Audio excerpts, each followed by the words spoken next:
대한민국 최고의 명문대인 황실대학교 건축학과 설계실은 새벽 2시가 넘은 시간에도 여전히 불이 꺼지지 않고 환하게 밝혀져 있었다. 곳곳에 널브러진 우드락 조각들과 코를 찌르는 본드 냄새, 그리고 며칠째 감지 않은 머리를 한 학생들이 좀비처럼 돌아다니는 풍경은 이곳의 일상이었다. 그 혼란스러운 공간의 구석진 자리에서 한서윤은 묵묵히 자신의 자리를 지키며 남들이 버리고 간 쓰레기를 치우고 있었다. 헐렁한 회색 후드 티셔츠와 얼굴의 절반을 가리는 두꺼운 뿔테 안경은 그녀의 존재감을 더욱 흐릿하게 만들었고, 아무도 그녀에게 눈길을 주지 않았다. 건축가는 사람의 생명을 담보로 건물을 짓습니다. 실력도 없으면서 남의 것을 훔쳐 짓는 건물은 살인 무기나 다름없어요. 그가 무너지는 건 잔인한 게 아니라 당연한 인과응보라고 생각합니다. 서윤의 단호한 대답에 태호는 잠시 침묵하더니 이내 고개를 끄덕이며 만족스러운 표정을 지었다. 그는 서윤이 가진 직업윤리와 강단 있는 성격이 마음에 들었고, 그녀가 단순한 천재를 넘어 진정한 리더가 될 자질이 있다고 확신했다. 서윤은 익숙한 손놀림으로 바닥에 떨어진 커터 칼날들을 주워 담으며 머릿속으로는 복잡한 구조, 역학 공식을 빠르게 계산하고 있었다. 남들에게는 그저 청소나 하고 잔심부름을 도맡아 하는 존재감 없는 학생으로 보일지 모르지만, 그녀의 머릿속에는 이미 이 설계실 건물 전체의 하중 분산 구조가 3D 모델링처럼 입체적으로 그려지고 있었다. 그녀는 바닥의 타일 패턴을 보며 기둥의 배치 간격이 미세하게 비효율적이라는 사실을 눈치챘지만 입 밖으로 내지는 않았다. 이곳에서 그녀는 천재가 아니라 그저 장학금을 받기 위해 무엇이든 해야 하는 가난한 학생일 뿐이었다. 맞는 말이야. 나도 그런 가짜들이 판치는 꼴은 못 보니까 네가 설계한 그 덫이 제대로 작동하도록 내가 판을 깔아주지. 태우는 서윤의 손을 잡으며 부드럽게 격려했고, 서윤은 태우의 따뜻한 손길에 얼굴이 붉어지는 것을 느꼈다. 두 사람은 식사를 마친 뒤 함께 서윤의 본선 진출작인 공생의 숲 모델링을 검토하기 시작했다. 화면 속에 구현된 건물은 마치 살아있는 생명체처럼 숨쉬고 있었고, 태호는 그 압도적인 아름다움에 넋을 잃고 바라보았다. 설계실 중앙에 위치한 가장 넓고 좋은 자리에서는 최민재와 그의 추종자들이 시끄럽게 떠들며 야식을 먹고 있었다. 최민재는 황실대학교 이사장의 아들이자 건축학과의 아이돌로 불리는 인물이었지만, 서윤이 보기에 그는 그저 화려한 포장지에 쌓인 빈 껍데기에 불과했다. 민재는 자신의 과제인 모형을 대충 만지작거리다가 신경질적으로 집어던지며 소리쳤고, 그 소리에 주변의 공기가 순식간에 얼어붙었다. 그는 자신의 부족한 실력을 도구 탓으로 돌리며 주변 사람들에게 화풀이하는 것에 익숙해져 있는 전형적인 오만한 권력자였다. 서윤의 작품은 최민재가 가져간 화려한 겉모습의 건물과는 달리 내부 공간의 질과 사용자의 경험을 최우선으로 고려한 따뜻한 건축이었다. 태호는 특히 건물 곳곳에 배치된 녹지 공간과 자연 채광 시스템이 건물의 에너지 효율을 극대화하는 방식에 감탄했다. 이건 정말 혁신적이군. 단순히 건물을 짓는 게 아니라 하나의 생태계를 창조했어. 이걸 본선에서 공개하면 심사위원들이 기절할지도 모르겠는데. 태호의 칭찬에 서윤은 쑥스러워하면서도 자신감을 얻었다. 야, 한서윤. 너 거기서 뭐하냐? 멍청하게 서 있지 말고 와서 이것 좀 치워. 민재의 날카로운 목소리가 서윤의 귓가에 꽂혔고, 그녀는 잠시 멈칫했지만 이내 아무런 표정 변화 없이 빗자루를 들고 그들에게 다가갔다. 민재의 주변에 있던 학생들은 키득거리며 서윤을 비웃었고, 그 누구도 그녀를 동료나 같은 학과 학생으로 대우하지 않았다. 서윤은 묵묵히 민재가 던져서 부서진 모형 조각들을 쓸어 담으며 그 모형이 왜 무너졌는지 단박에 파악했다. 무게중심이 완전히 틀어져 있었고, 재료의 강도를 전혀 고려하지 않은 엉터리 설계였기 때문이었다.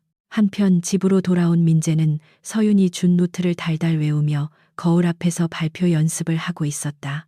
그는 동적 감쇄 시스템이니 유체 역학적 변환이니 하는 말들이 무슨 뜻인지 정확히 몰랐지만 그저 있어 보이는 단어들을 나열하면 그만이라고 생각했다. 그의 아버지는 아들의 방에 들어와 연습하는 모습을 보며 흐뭇해했고 이번 공모전에서 대상을 타면 바로 유학을 보내주겠다고 약속했다. 민재는 이미 우승 트로피를 손에 쥔 것 같은 환상에 빠져 거만하게 웃고 있었다. 민재는 서윤이 자신의 발밑에서 쓰레기를 치우는 모습을 내려다보며 묘한 우월감을 느꼈고 손에 들고 있던 커피를 일부러 조금 흘리며 그녀의 반응을 살폈다. 서윤은 신발에 떨어진 뜨거운 커피 방울을 느꼈지만 고개를 들거나 항의하지 않고 그저 휴지를 꺼내 조용히 바닥을 닦았다. 그녀가 반항하지 않는 이유는 두려움 때문이 아니라 그들과 엮이는 것 자체가 시간 낭비라고 판단했기 때문이었다. 그녀의 침묵을 복종으로 착각한 민재는 비릿한 미소를 지으며 다시 의자에 거만하게 등을 기대고 앉았다. 다음날 학교에는 공모전 본선 심사 순서가 공지되었고 운명의 장난처럼 최민재가 첫 번째 발표자였고 한서윤이 마지막 발표자로 배정되었다. 이는 강태호가 의도적으로 조정한 순서였는데 민재의 가짜 천재성을 먼저 드러내고 나서 서윤의 진짜 실력으로 완벽하게 제압하려는 큰 그림이었다. 학생들은 게시판 앞에 모여 웅성거렸고 대부분은 최민재의 우승을 점치고 있었지만 일부 눈치 빠른 학생들은 한서윤의 심상치 않은 행보에 주목하고 있었다. 그때 설계실의 문이 벌컥 열리며 건축학과의 실세인 김 교수가 들어왔고 학생들은 순식간에 조용해지며 각자의 자라로 돌아가 바쁜 척을 하기 시작했다. 김 교수는 손에 두툼한 서류 뭉치를 들고 있었고 그의 표정은 평소보다 훨씬 들떠 보였는데 이는 무언가 중대한 발표가 있음을 암시했다. 그는 칠판 앞에 서서 학생들을 쭉 훑어보더니 목을 가다듬고 쩌렁쩌렁한 목소리로 모두가 기다려온 소식을 전했다. 그것은 바로 국내 최대 건설 기업인 미리네 그룹이 주최하는 미래도시 설계 공모전에 대한 공지였다. 서윤은 발표 순서를 확인하고 담담하게 연구실로 돌아오던 중 복도에서 민재의 여자친구인 혜진과 마주쳤다.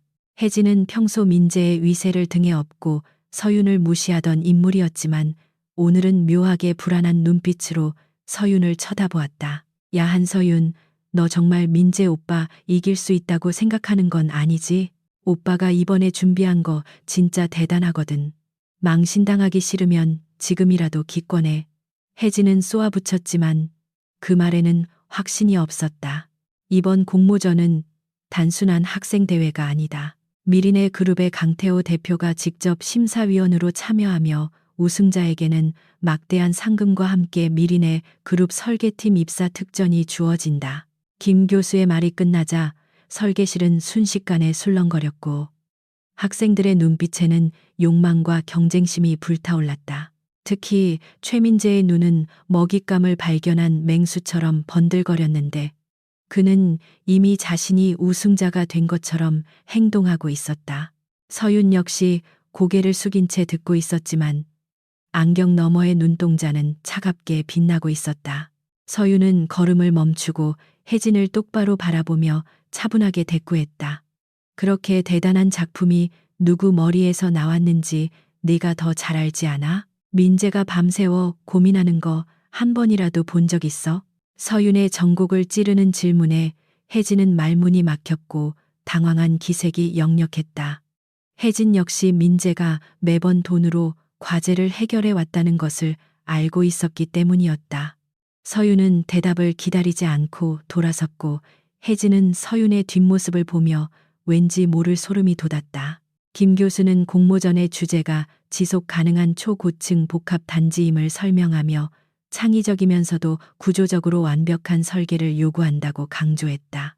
이것은 서윤이 가장 자신 있어 하는 분야였지만 그녀는 자신의 재능을 드러낼 생각이 전혀 없었다. 그녀는 그저 조용히 졸업하고 유학을 떠나 자신의 이름을 건 건축 사무소를 차리는 것이 목표였기 때문이다. 하지만 운명은 그녀를 가만히 내버려 두지 않을 작정인지 민재가 교묘한 눈빛으로 서윤을 쳐다보고 있었다. 본선 심사가 하루 앞으로 다가오자 서윤은 마지막 리허설을 위해 강당을 찾았고 무대 위에서 자신의 프레젠테이션 자료를 점검했다. 그녀는 단순히 슬라이드를 넘기는 방식이 아니라 홀로그램 프로젝터를 이용해 허공의 건물의 3차원 입체 영상을 띄우는 획기적인 발표를 준비했다. 이는 태호가 지원해준 최신 장비 덕분에 가능한 일이었고 서윤은 기기를 조작하며 완벽한 타이밍을 맞추기 위해 땀을 흘렸다. 교수가 나가자마자 민재는 기다렸다는 듯이 서윤의 자리로 다가와 책상을 거칠게 두드리며 그녀의 주의를 끌었다. 한서윤, 이번 공모전 주제 들었지? 내가 이번에 무조건 대상을 타야 하거든. 아버지가 기대하고 계셔서 말이야. 민재는 거만한 태도로 말하면서도 목소리 톤을 낮춰 주변 사람들이 듣지 못하게 했다. 서윤은 하던 일을 멈추고 천천히 고개를 들어 민재를 바라보았는데 그 눈빛이 너무나 고요해서 민재는 순간적으로 위화감을 느꼈다. 그때 무대 뒤편 어둠 속에서 누군가가 그녀를 지켜보고 있었는데 그는 다름 아닌 민재였다. 그는 서윤의 리허설을 훔쳐보러 왔다가 허공에 떠오른 화려한 홀로그램 영상을 보고 경악을 금치 못했다. 자신이 준비한 평면적인 PPT 자료와는 비교조차 할 수 없는 수준 높은 기술력에 압도된 민재는 질투심과 공포심에 휩싸였다. 그는 서윤이 자신을 속이고 훨씬 더 대단한 것을 준비했다는 사실에 분노하며 주먹을 꽉 쥐었다. 그래서 저한테 원하시는 게 뭐죠? 서윤의 목소리는 건조했고 감정이 전혀 섞여 있지 않아서 민재는 잠시 말문이 막혔지만 이내 본론을 꺼냈다. 내 밑그림이랑 구조 계산 네가 다 해. 대신 이번 학기 장학금 안 잘리게 내가 학과 사무실에 잘 말해줄게. 너 돈 필요하잖아. 어머니 병원비도 밀렸다며. 민재는 서윤의 가장 아픈 약점인 경제적인 문제를 건드렸고 그것은 명백한 협박이자 거래 제한이었다. 그는 서윤이 거절할 수 없는 상황임을 너무나 잘 알고 있었다. 저 기집애가 감히 날 속여? 민재는 어둠 속에서 이를 갈며 서윤의 발표를 방해할 방법을 모색하기 시작했다. 그는 무대 장치의 전원 케이블을 끊어버리거나 데이터를 훼손시킬 생각까지 했지만 곳곳에 배치된 보안 요원들 때문에 접근이 쉽지 않았다. 결국 민재는 발길을 돌려야 했지만 그의 눈빛은 더욱 독하게 변해 있었다. 그는 내일 발표 현장에서 서윤의 약점을 물고 늘어져 어떻게든 그녀를 끌어내리겠다고 다짐했다. 서윤은 주먹을 꽉 쥐었지만 겉으로는 아무런 내색도 하지 않았고 머릿속으로는 빠르게 상황을 분석하며 득실을 따지기 시작했다. 민재의 제안을 거절하면 당장 다음 학기 등록금과 어머니의 병원비를 해결할 방법이 막막해질 것이 뻔했다. 게다가 민재는 학교 측의 영향력을 행사해 그녀를 퇴학시킬 수도 있는 인물이었기에 정면 대결은 지금 시점에서 현명하지 않았다. 서윤은 잠시 침묵하다가 안경을 고쳤으며 민재의 눈을 똑바로 바라보았다. 드디어 결전의 날 아침이 밝았고 황실대학교 대강당은 수많은 취재진과 업계 관계자들로 인산인해를 이루었다. 심사위원석 정중앙에는 강태호가 냉철한 표정으로 앉아 있었고 그 옆에는 세계적인 건축가들이 배석해 있었다. 무대 뒤 대기실에서 민재는 값비싼 명품 정장을 입고 긴장된 표정으로 거울을 보고 있었고 서윤은 단정하지만 저렴한 정장을 입고 눈을 감은 채 마인드 컨트롤을 하고 있었다. 알겠습니다. 대신 조건이 있어요. 이번이 마지막이에요. 그리고 작업은 전적으로 제가 주도해서 넘길 테니 중간에 간섭하지 마세요. 서윤의 당돌한 조건에 민재는 코웃음을 쳤지만 내심 안도하며 고개를 끄덕였다. 그는 서윤이 얼마나 뛰어난 실력을 가지고 있는지 짐작조차 하지 못했고 그저 성실하고 말 잘 듣는 똑똑한 노예 정도로만 생각하고 있었다. 민재는 만족스러운 표정으로 서윤의 어깨를 툭툭 치며 자리로 돌아갔고 서윤은 다시 혼자가 되었다. 사회자의 개회 선언과 함께 공모전 본선이 시작되었고 첫 번째 순서인 최민재가 호명되었다. 쏟아지는 조명과 박수 갈채를 받으며 무대 위로 올라가는 민재의 표정에는 자신감과 불안감이 기묘하게 뒤섞여 있었다. 서윤은 대기실 모니터를 통해 그 모습을 지켜보며 조용히 입꼬리를 올렸다. 이제 곧 그녀가 설계한 달콤한 덫이 작동할 시간이었고 그 결과는 참혹할 것이었다. 민재는 마이크를 잡고 서윤이 적어준 대로 이 건물은 카오스 이론을 기반으로 라며 발표를 시작했다. 새벽 4시가 되자 대부분의 학생들은 기숙사로 돌아가거나 책상에 엎드려 잠이 들었고 설계실은 고요한 정적에 휩싸였다. 서윤은 그제야 주위를 둘러보며 아무도 자신을 보고 있지 않음을 확인하고는 답답했던 안경을 벗어 책상 위에 올려두었다. 안경을 벗자 드러난 그녀의 얼굴은 지적이고 날카로운 아름다움을 품고 있었지만 평소에는 두꺼운 렌즈와 촌스러운 헤어스타일로 완벽하게 감추고 있었다. 그녀는 가방 깊숙한 곳에서 낡은 스케치북을 꺼내 펼쳤다. 강태호는 민재의 발표를 들으며 턱을 괴고 싸늘한 눈빛으로 그를 응시했다. 민재가 내뱉는 말들은 겉으로는 유창해 보였지만 전문가들이 듣기에는 앞뒤가 맞지 않는 모순 덩어리였다. 태호는 민재가 자랑스럽게 떠벌리는 그 혁신적인 이론이 건물을 무너뜨릴 결정적인 증거임을 알고 있었기에 그 순간을 즐기기로 했다. 민재의 발표가 절정에 달할 무렵 태호가 마이크를 잡고 조용히 질문을 던졌다. 학생이 말한 그 동적 감쇄 시스템 말입니다.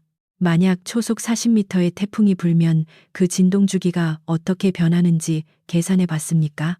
그녀의 손에 들린 연필이 종이 위를 춤추듯 움직이기 시작했고 순식간에 복잡하고 아름다운 건물의 스케치가 완성되어 갔다. 민재에게 넘겨줄 적당히 수준 높은 설계안과는 차원이 다른 시대를 앞서가는 혁신적인 디자인이 그녀의 손끝에서 탄생하고 있었다.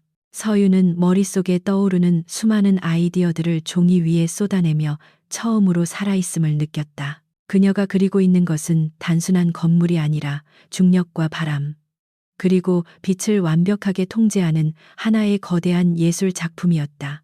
태호의 질문은 정확히 서윤이 의도한 급소를 찌르는 것이었다. 민재는 순간 꿀먹은 벙어리가 되어 눈만 껌벅거렸고 서윤이 적어준 노트에는 그런 구체적인 수치에 대한 답은 없었다.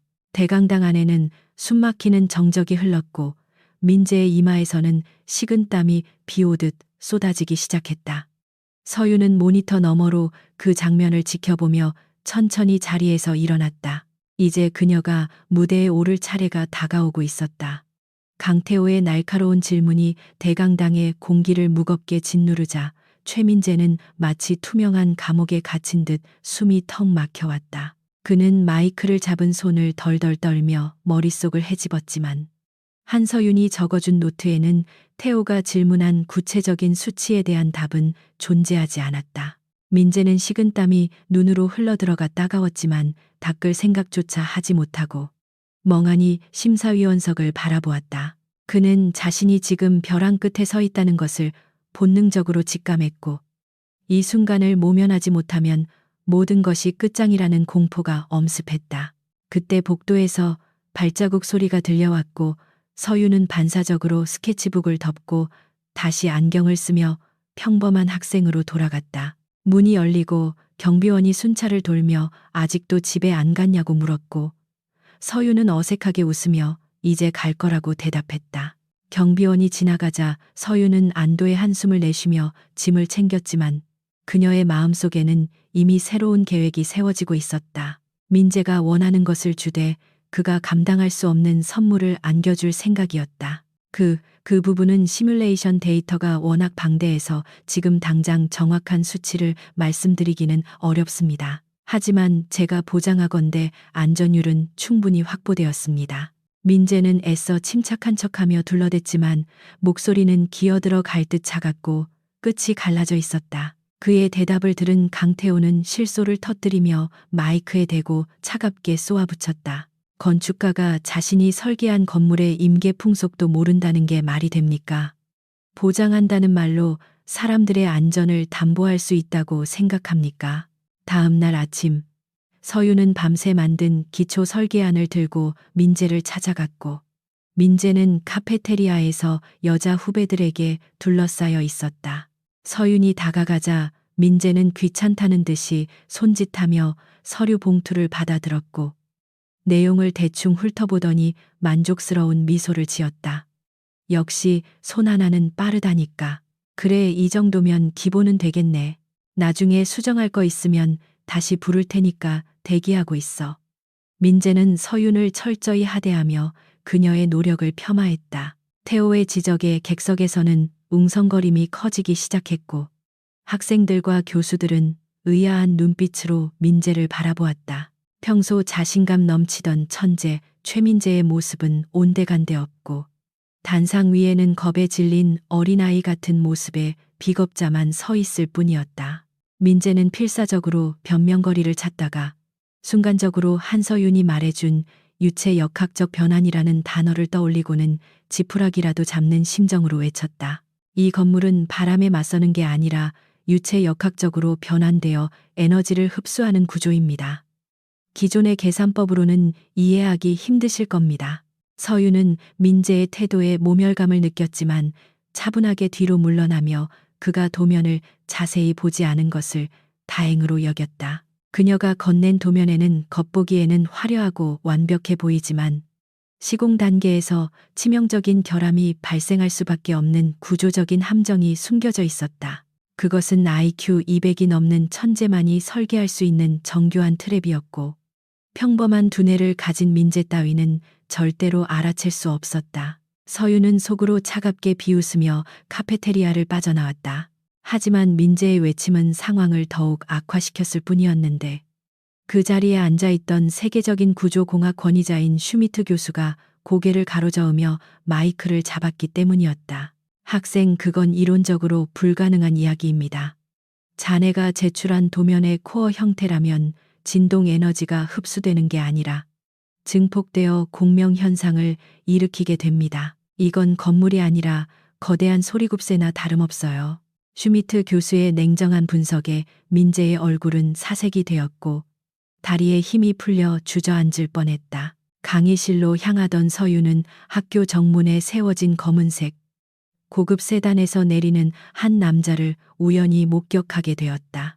날카로운 턱선과 차가운 눈빛, 그리고 완벽하게 재단된 슈트를 입은 그는 바로 미린의 그룹의 젊은 CEO 강태호였다. 태호는 수많은 수행원들을 대동하고 학교 본관으로 향하고 있었는데 그의 주변에서는 범접할 수 없는 카리스마가 뿜어져 나오고 있었다. 서윤은 멀리서 그를 바라보며 이번 공모전이 자신의 인생을 바꿀 유일한 기회임을 다시 한번 직감했다.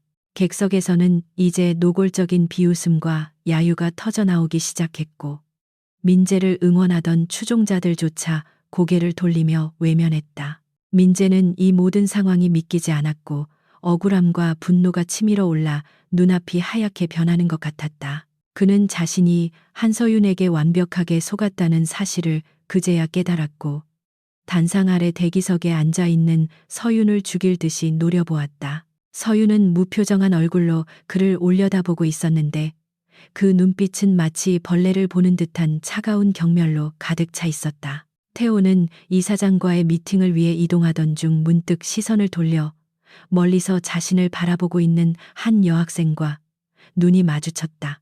촌스러운 차림새의 여학생이었지만 안경 너머로 보이는 눈빛이 묘하게 강렬해서 태호는 잠시 걸음을 멈추었다. 하지만 이내 수행원이 말을 걸어오자 그는 고개를 돌려 건물 안으로 들어갔고 그 짧은 순간의 교감은 공기 중으로 흩어졌다. 서윤은 태호가 사라진 자리를 잠시 응시하다가 주먹을 꽉 쥐고 다시 걸음을 옮겼다. 사회자는 당황한 기색으로 민재에게 발표를 마무리해달라고 요청했고 민재는 도망치듯 단상에서 내려와야만 했다. 그는 대기실로 들어오자마자 자신의 명품 재킷을 바닥에 내동댕이 치며 고래고래 소리를 질렀다.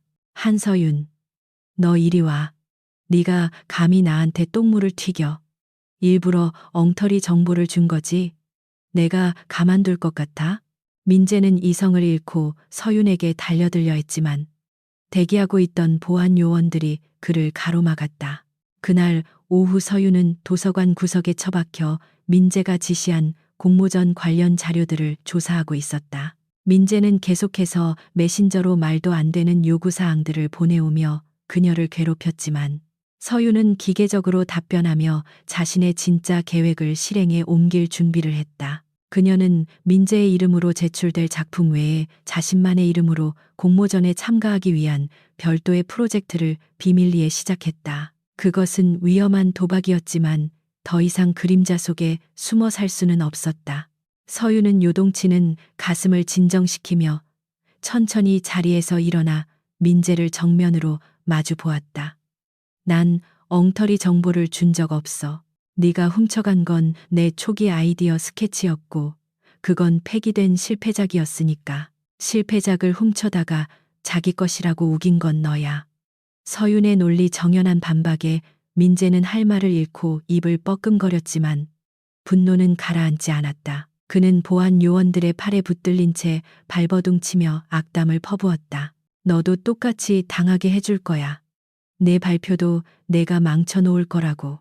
밤이 깊어지자 서유는 다시 설계실로 돌아왔고 아무도 없는 틈을 타 자신의 진짜 실력을 발휘할 모형 작업을 시작했다. 그녀는 버려진 자재들을 재활용하여 누구도 상상하지 못한 형태의 구조물을 만들기 시작했고 그녀의 손끝에서 탄생하는 곡선은 경이로울 정도로 아름다웠다. 서유는 작업에 몰입하여 시간 가는 줄 몰랐고 그녀의 천재성은 어두운 설계실 안에서 홀로 찬란하게 빛나고 있었다. 바로 그때 등 뒤에서 누군가의 인기척이 느껴졌고 서유는 소스라치게 놀라며 뒤를 돌아보았다. 소란이 진정되고 휴식 시간이 주어지자 대기실의 분위기는 살얼음판처럼 차갑게 가라앉았다. 다른 참가자들은 민재의 처참한 몰락을 목격하고 긴장감에 휩싸여 있었지만 서유는 오히려 차분하게 자신의 호흡을 가다듬고 있었다. 그녀는 태호가 심어준 자신감과 자신이 흘린 땀방울을 믿었고 무엇보다 이 무대가 자신의 억울함을 풀고 진정한 건축가로 거듭날 수 있는 유일한 기회임을 알고 있었다. 그녀는 안경을 벗어 주머니에 넣고 머리를 다시 단정하게 묶었다. 어둠 속에서 걸어 나온 사람은 민재도 교수도 아닌 낯선 남자였는데 그는 호기심 어린 눈빛으로 서윤이 만들던 모형을 바라보고 있었다. 서윤은 황급히 몸으로 모형을 가리며 경계심 가득한 눈빛으로 그를 노려보았지만 남자는 전혀 당황하지 않고 천천히 다가왔다. 문이 열려 있길래 들어와 봤습니다. 학생이 만든 겁니까? 이거. 남자의 목소리는 낮고 부드러웠지만 거부할 수 없는 위험이 서려 있었다. 마지막 순서인 한서윤의 차례가 되자 사회자가 그녀의 이름을 호명했고 장내에는 묘한 긴장감이 감돌았다. 민재의 발표가 워낙 충격적인 실패로 끝났기 때문에 사람들은 서윤에게 큰 기대를 하지 않거나 혹은 그녀가 어떤 촌극을 벌일지 호기심 어린 눈으로 지켜보고 있었다. 서윤은 떨리는 다리에 힘을 주며 무대 중앙으로 걸어 나갔고 수많은 조명이 그녀의 얼굴을 비추자 눈앞이 잠시 아찔해졌다. 하지만 심사위원석 정중앙에 앉아있는 태호와 눈이 마주친 순간 그녀는 마음의 평안을 찾았다. 서윤은 대답 대신 고개를 끄덕였고 남자는 한 발짝 더 다가와 모형의 디테일을 유심히 관찰했다. 흥미롭군요. 통상적인 하중분산 방식을 완전히 무시했는데도 구조적으로 안정적이라니. 이런 설계는 본 적이 없습니다. 남자의 예리한 지적에 서유는 내심 놀랐지만 여전히 입을 굳게 다물고 있었다. 그 남자가 어둠 속에서 얼굴을 드러냈을 때 서유는 숨을 멈출 수밖에 없었다. 그는 아침에 정문에서 보았던 강태호 대표였기 때문이었다. 어둠이 짙게 깔린 설계실 안에서 강태호의 시선은 한서윤이 만든 모형에 고정되어 있었고 그 눈빛에는 숨길 수 없는 호기심이 서려 있었다. 그는 허리를 숙여 모형의 내부 구조를 자세히 들여다보았는데 일반적인 학생 수준에서는 도저히 생각할 수 없는 독창적인 하중 분산 방식이 적용되어 있었다. 서유는 심장이 터질 듯이 뛰었지만 태연한 척하며 몸을 돌려 책상 위에 잡동사니들을 정리하기 시작했고 그와의 대화를 최대한 피하려고 했다. 서유는 마이크 앞에 서서 깊은 숨을 들이쉬고는 준비해 온 원고를 보지 않고 청중들을 향해 입을 열었다. 건축은 단순히 공간을 채우는 기술이 아닙니다. 그것은 사람과 자연, 그리고 시간이 함께 머무는 그릇을 빚는 일입니다. 그녀의 목소리는 차분하고 맑았으며 울림이 있어서 소란스럽던 장내는 순식간에 조용해졌다.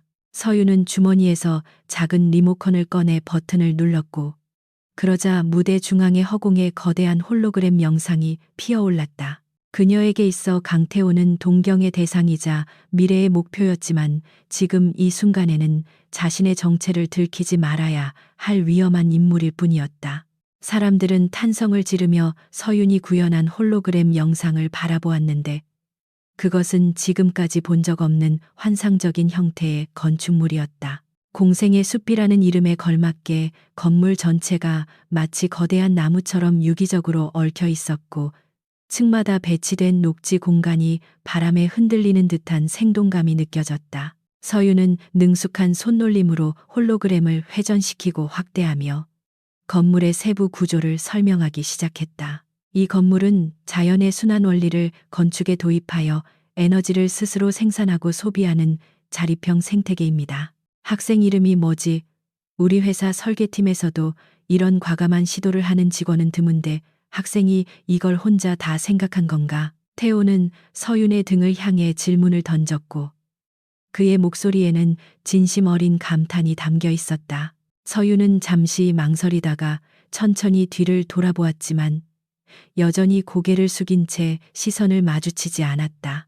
그녀는 자신이 가진 재능이 세상에 드러나는 순간 닥쳐올 파장과 최민재의 방해를 너무나 잘 알고 있었기에 지금은 그림자 속에 숨어 있어야만 했다. 서윤의 설명이 이어질수록 심사위원들의 표정은 놀라움에서 경이로움으로 바뀌어 갔다. 특히 민재가 답변하지 못했던 구조적 문제들을 서윤은 완벽한 수학적 모델링을 통해 명쾌하게 증명해 보였다. 그녀는 바람길을 이용해 풍압을 전력 에너지로 전환하는 시스템을 시각적으로 보여주며 민재가 훔쳐간 실패작과 자신의 완성작이 어떻게 다른지 간접적으로 증명했다. 민재가 베낀 것이 겉모습만 흉내낸 가짜였다면 서윤의 것은 뼈대부터 영혼까지 완벽한 진짜였다. 그냥 남들이 버린 재료로 장난쳐 본 거예요. 아무런 의미도 없고 구조적으로도 엉망입니다. 신경 쓰지 마세요. 서윤은 일부러 퉁명스럽게 대답하며 모형을 검은 천으로 덮어버렸고 마치 자신의 재능을 부정하려는 듯한 태도를 보였다. 태호는 그녀의 방어적인 태도에 의아함을 느꼈지만 더 이상 캐묻지 않고 한 발짝 물러섰는데 그녀의 눈빛에서 묘한 절박함을 읽었기 때문이었다. 그는 주머니에서 명함을 꺼내 서윤의 책상 위에 올려두며 조용히 미소 지었다. 대기실 모니터로 이 모습을 지켜보던 최민재는 절망감에 휩싸여 바닥에 주저앉고 말았다. 서윤이 보여주는 설계는 자신이 훔친 도면과는 차원이 다른 완성도를 가지고 있었고, 그제야 그는 서윤이 자신에게 준 것이 쓰레기였다는 사실을 뼈저리게 깨달았다. 민재는 자신의 무능함과 서윤의 천재성 사이에 간극이 얼마나 거대한지 실감하며 패배감을 맛보았다. 하지만 그의 비뚤어진 자존심은 패배를 인정하는 대신 더 큰 악의를 품게 만들었다. 장난이라기엔 너무 훌륭하군. 만약 마음이 바뀌거나 이 모형에 대해 더 이야기하고 싶다면 언제든 연락해. 나는 재능 있는 사람을 그냥 지나치지 않는 성격이라서. 태호는 짧은 인사를 남기고 설계실을 빠져나갔고 서윤은 그가 사라진 문을 멍하니 바라보았다. 책상 위에 놓인 명함에는 미리네 건설 대표이사 강태호라는 글자가 선명하게 박혀 있었고 그것은 그녀가 꿈꾸던 세계로 가는 티켓과도 같았다. 하지만 서윤은 명함을 서랍 깊숙한 곳에 넣어두고 다시 차가운 현실로 돌아와야만 했다. 민재는 몰래 대기실을 빠져나가 무대 뒤편의 기계실로 향했는데 그의 손에는 날카로운 커터 칼이 들려 있었다. 그는 서윤의 발표가 성공적으로 끝나는 것을 도저히 볼 수 없었고 차라리 전력을 차단해서라도 그녀의 영광을 방해하고 싶었다. 기계실 문을 열고 들어간 민재는 메인 전원 케이블을 찾아 두리번거렸고 광기 어린 눈빛으로 케이블을 향해 손을 뻗었다. 내가 못 가지면 너도 못 가져. 다 같이 망하는 거야. 다음 날 아침이 밝자마자 최민재는 서윤을 호출했고 그의 목소리는 평소보다 훨씬 날카롭고 신경질적이었다. 공모전 제출 마감일이 다가오면서 그의 불안감은 극에 달해 있었고 그는 모든 스트레스를 서윤에게 풀 작정인 듯 했다. 서윤은 밤새 마무리한 설계 도면이 담긴 USB를 들고 민재가 기다리고 있는 학생회실로 향했다. 문을 열고 들어가자 민재는 소파에 비스듬히 누워 게임을 하고 있었고 바닥에는 먹다 남은 피자 박스와 음료수 캔이 굴러다니고 있었다. 하지만 민재가 케이블을 자르려는 순간 뒤에서 누군가 그의 손목을 낚아챘고 민재는 비명을 지르며 칼을 떨어뜨렸다. 그를 제지한 사람은 강태호의 수행 비서이자 보안 팀장이었고 그는 싸늘한 표정으로 민재를 제압하여 바닥에 눕혔다. 최민재 씨, 당신을 업무방해 및 기물 파손 미수 혐의로 현행범 체포합니다. 얌전히 계시는 게 좋을 겁니다. 보안팀장은 무전기로 상황을 보고했고 태호가 미리 배치해둔 이중 보안망이 다시 한번 빛을 발하는 순간이었다. 야, 한서윤, 왜 이제 와? 내가 아까부터 기다린 거 안 보여? 도면은 다 완성했어? 엉터리로 해왔으면 각오해라. 민재는 게임기에서 눈을 떼지 않은 채 건성으로 물었고 서윤은 아무 말 없이 USB를 테이블 위에 올려놓았다. 서윤이 건넨 도면은 겉보기에는 화려하고 웅장한 미래형 마천루였지만 그 내부에는 치명적인 구조적 결함이 숨겨져 있었다. 그것은 건물의 코어 부분이 특정 풍속 이상의 바람을 맞으면 미세하게 비틀리도록 설계된 고도로 계산된 함정이었다. 무대 위에서 서윤은 이러한 소동을 전혀 모른 채 발표의 클라이맥스를 향해 달려가고 있었다. 그녀는 마지막으로 건물의 야경 시뮬레이션을 보여주었는데 수천 개의 조명이 켜지며 건물이 마치 밤하늘의 은하수처럼 빛나는 장면이었다. 이 건물은 도시의 랜드마크가 아니라 도시를 치유하는 숲이 될 것입니다. 감사합니다. 서윤이 발표를 마치고 고개를 숙이자 잠시 정적이 흐르더니 이내 우레와 같은 박수갈채가 터져 나왔다. 민재는 그제야 몸을 일으켜 노트북에 USB를 연결하고 도면을 확인하기 시작했고 화면에 나타난 압도적인 비주얼에 입을 다물지 못했다. 그는 복잡한 구조 계산식이나 역학적인 원리는 전혀 이해하지 못했지만 건물의 외관이 주는 화려함만으로도 충분히 우승할 수 있다고 확신했다. 민재는 갑자기 태도를 바꿔 서윤의 어깨에 팔을 두르며 비릿한 웃음을 흘렸다.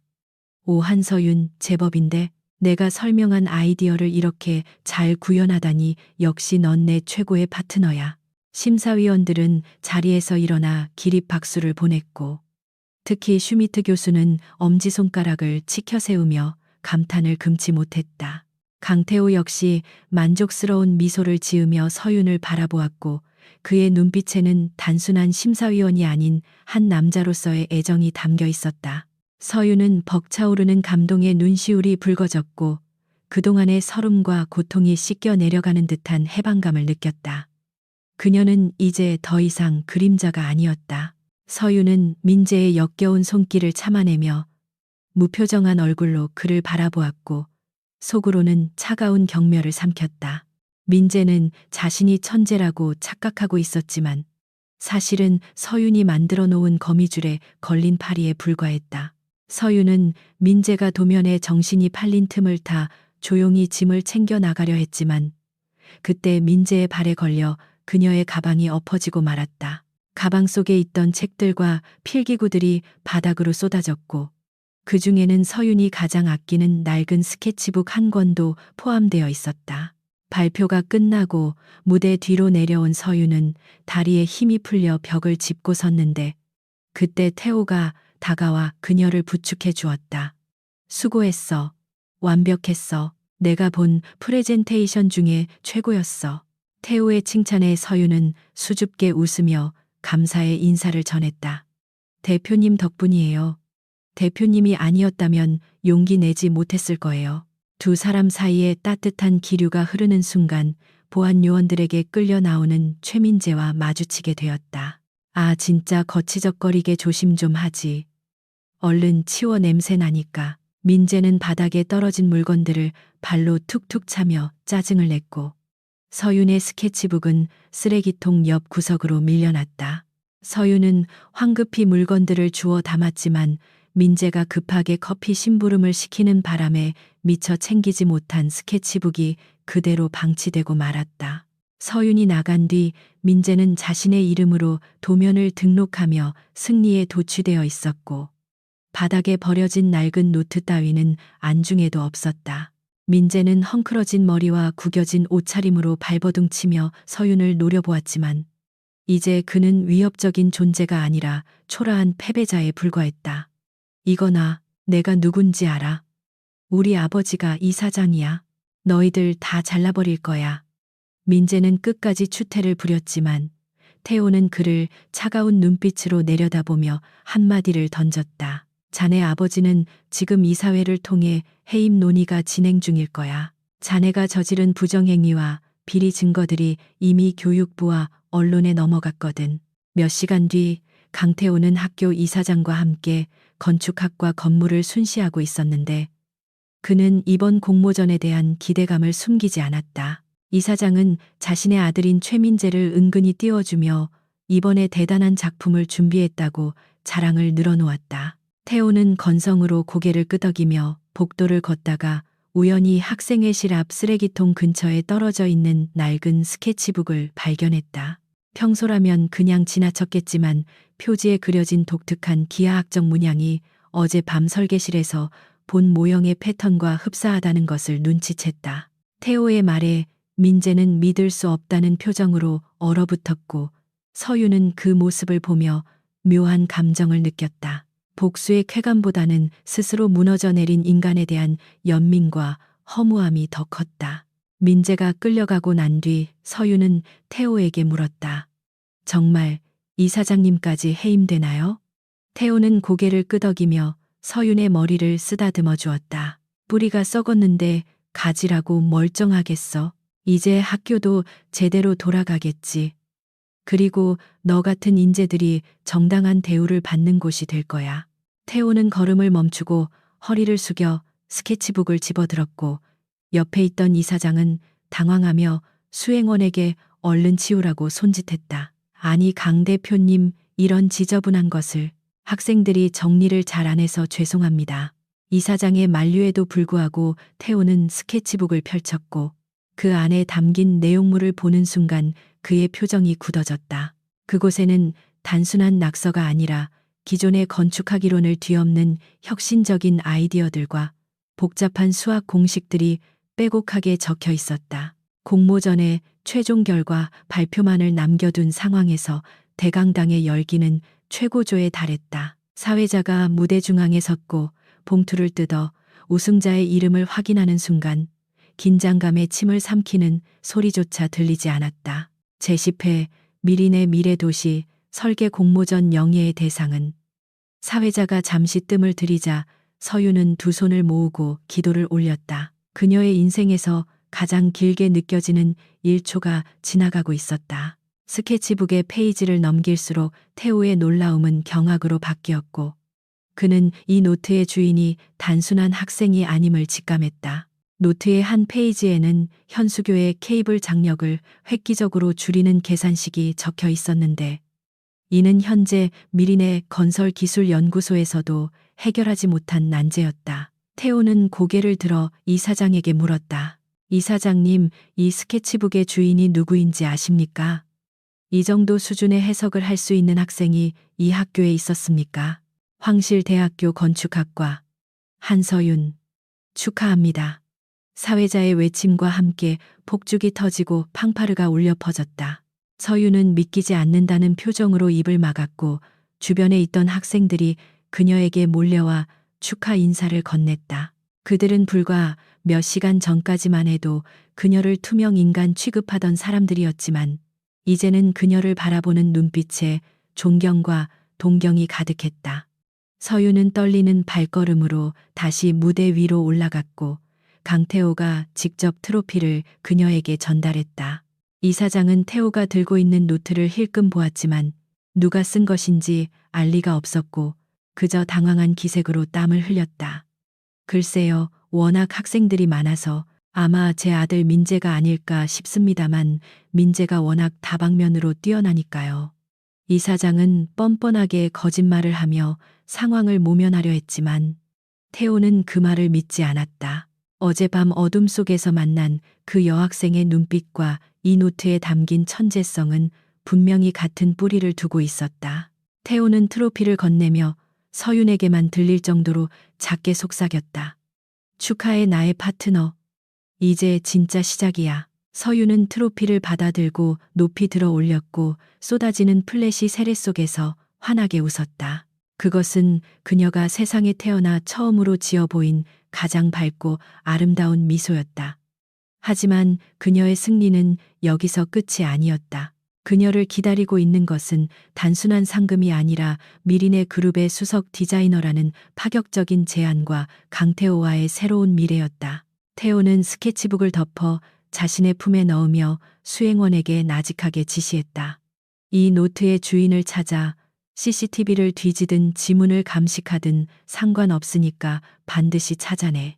그리고 오늘 최민재 학생이 제출한다는 작품 도면도 미리 확보해서 분석팀에 넘겨. 태호의 눈빛은 사냥감을 쫓는 맹수처럼 빛나고 있었고 그는 이 학교에 숨겨진 진짜 보석을 찾아낼 때까지 멈추지 않을 생각이었다. 그는 직감적으로 최민재라는 인물과 이 노트의 주인 사이에 모종의 관계가 있음을 눈치챘다. 시상식이 끝나고 리셉션장으로 이동하는 도중 한 무리의 기자들이 서윤을 에워싸고 질문 공세를 퍼부었다. 한서윤 씨, 최민재 학생의 표절 의혹에 대해 어떻게 생각하십니까? 두 분의 설계가 유사하다는 지적이 있는데요. 기자들의 날카로운 질문에 서윤은 잠시 당황했지만 곧바로 평정심을 되찾았다. 그녀는 이제 더 이상 숨지 않기로 결심했기 때문이었다. 그녀는 마이크를 잡고 당당하게 대답했다. 진실은 도면에 담겨 있습니다. 표절 여부는 전문가들이 판단할 문제지만 건물의 영혼은 훔칠 수 없다는 것을 말씀드리고 싶습니다. 한편 서윤은 커피를 사들고 돌아오던 중 복도에서 마주친 청소 아주머니로부터 자신의 스케치북이 없어졌다는 사실을 전해 듣고 가슴이 철렁 내려앉았다. 그 노트는 그녀의 지난 4년간의 연구와 아이디어가 고스란히 담긴 보물과도 같은 것이었고 만약 그것이 민재의 손에 들어간다면 끔찍한 일이 벌어질 것이 뻔했다. 그녀는 사색이 되어 학생회실로 달려갔지만 민재는 이미 자리를 비운 상태였고 바닥은 깨끗하게 치워져 있었다. 서윤은 절망적인 심정으로 쓰레기장을 뒤졌지만 노트는 어디에도 없었다. 서윤의 뼈 있는 대답은 다음날 신문 일면을 장식하게 될 명언이었다. 그녀는 인파를 헤치고 빠져나와 테라스에 있는 태호에게 다가갔다. 밤하늘에는 별들이 쏟아질 듯 빛나고 있었고 도심의 야경은 그녀가 설계한 미래 도시처럼 아름답게 반짝이고 있었다. 태호는 샴페인 잔을 건네며 서윤을 맞이했다. 오늘 정말 멋졌어. 내가 자랑스러워. 태호의 진심 어린 고백에 서윤의 얼굴이 붉어졌고 두 사람은 난간에 기대어 함께 밤 풍경을 바라보았다. 그 시각 최민재는 학과장실에서 교수들에게 자신이 제출할 공모전 작품을 브리핑하고 있었고 교수들은 감탄사를 연발하며 칭찬을 아끼지 않았다. 역시 최민재야. 이 정도면 대상은 따놓은 당상이지. 구조적인 미학이 완벽해. 김 교수는 침이 마르도록 칭찬하며 민재의 어깨를 두드렸고 민재는 거만한 표정으로 그 찬사를 즐겼다. 그는 서윤이 설계한 도면의 원리조차 제대로 이해하지 못했지만 화려한 언변과 자신감 넘치는 태도로 교수들을 완벽하게 속여 넘겼다. 그때 태호의 휴대폰이 울렸고 그는 잠시 양해를 구하며 전화를 받았다. 통화 내용은 꽤 심각해 보였는데 태호의 미간이 좁혀지는 것을 보며 서윤은 불안감을 느꼈다. 전화를 끊은 태호는 평소보다 어두운 표정으로 서윤을 바라보았다. 서윤아, 미안하지만 급한 일이 생겨서 먼저 가봐야 할 것 같아. 회사 내부에서 문제가 좀 생긴 모양이야. 서윤은 아쉬웠지만 고개를 끄덕이며 그를 배웅했다. 태호의 뒷모습이 어둠 속으로 사라지는 것을 보며 서윤은 알 수 없는 예감에 휩싸였다. 민재는 프레젠테이션 화면에 띄워진 건물의 3D 모델링을 가리키며 뻔뻔하게 거짓말을 늘어놓았다. 이 건물의 핵심은 바람의 흐름을 역이용하여 자연 환기를 극대화한 친환경 시스템입니다. 제가 이 아이디어를 얻기 위해 지난 방학 동안 얼마나 고생했는지 모릅니다.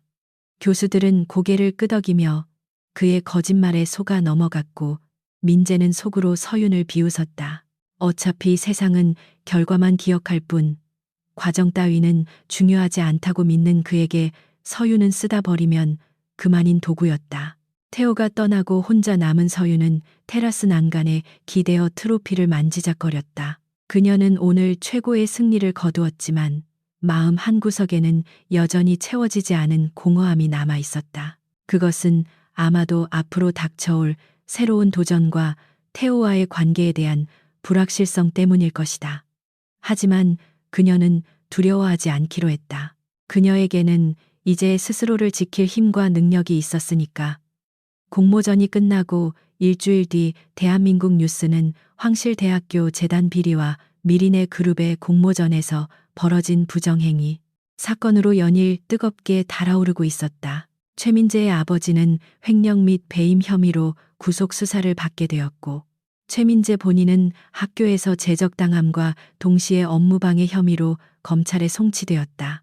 한때 건축학과의 황태자로 군림하며 온갖 거드름을 피우던 그의 몰락은 그야말로 순식간이었고 처참했다. 학교 캠퍼스 내에는 정의가 구현되었다는 안도감과 함께 그동안 그들 부자의 전횡에 침묵했던 교수들과 학생들의 자성 목소리가 이어졌다.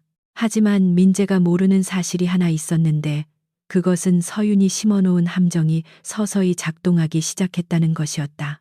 교수들 중 한 명인 구조학 담당 박 교수가 도면의 특정 부분을 가리키며 고개를 갸웃거렸다. 잠깐만 민재군. 여기 코어 벽체의 두께가 상부로 갈수록 얇아지는데 이렇게 되면 횡력에 대한 저항력이 너무 약해지지 않나? 시뮬레이션은 돌려본 건가? 박 교수의 예리한 질문에 민재는 순간 당황하여 식은땀을 흘렸지만 곧바로 임기응변으로 대처했다. 서윤은 도서관 앞 벤치에 앉아 교정을 바라보며 불어오는 바람을 느끼고 있었는데 그녀의 주변에는 더 이상 차가운 무관심이나 조롱이 존재하지 않았다.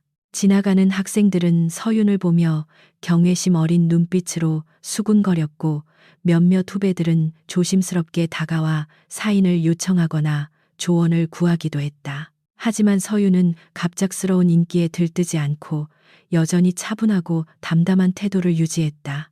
그녀에게 있어 타인의 평가는 날씨처럼 변덕스러운 것이었기에 본질적인 실력을 쌓는 것만이 유일한 정답임을 알고 있었기 때문이었다. 아, 교수님, 그 부분은 최신 신소재인 탄소 섬유 콘크리트를 사용할 예정이라 기존의 계산식과는 다릅니다. 제가 따로 첨부한 자료를 보시면 이해가 되실 겁니다. 민재는 잊지도 않은 자료를 언급하며 둘러댔고 박 교수는 미심쩍어 하면서도 이사장의 아들이라는 점 때문에 더 이상 파고들지 못했다.